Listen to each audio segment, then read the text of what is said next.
தமிழகத்தில் 50 ஆண்டுகளுக்கு மேலாக நடந்து வந்த இருதுருவ அரசியலுக்கு விஜயின் வெற்றி முடிவு கட்டியுள்ளது. திமுக மற்றும் அதிமுக என்பதே தமிழ்நாட்டின் அரசியலாக இருந்தது. மற்ற கட்சிகள் எல்லாம் கூட்டணிக்கு மட்டுமே என்ற நிலையே இருந்தது. ஆனால் இந்த வெற்றியின் மூலம் திராவிட கட்சிகளின் கோட்டையை உடைத்து 3ஆம் துருவமாக த.வே.க. தமிழக அரசியலில் கால் பதித்துள்ளது. இதன் அடுத்த கட்டம் எதை நோக்கி செல்லும் என்பதை பொறுத்திருந்து பார்ப்போம். வாழ்க்கை நமக்கு பல ஆச்சரியங்களை ஒளித்து வைத்திருக்கிறது என்பதை விஜயின் வாழ்க்கை நமக்கு எடுத்து காட்டுகிறது.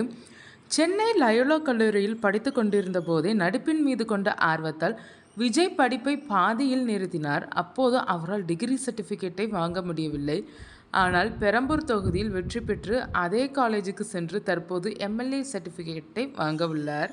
இன்று நடந்த வாக்கு எண்ணிக்கையில் விஜயின் த.வே.க.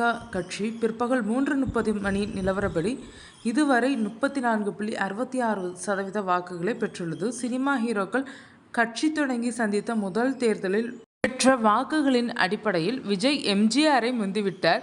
1977இல் எம்ஜிஆர் போட்டியிட்ட முதல் தேர்தலில் அதிமுக 30.4% பெற்றிருந்தது. இதன்படி பார்த்தால் எம்ஜிஆரை விஜய் முந்தியுள்ளார்.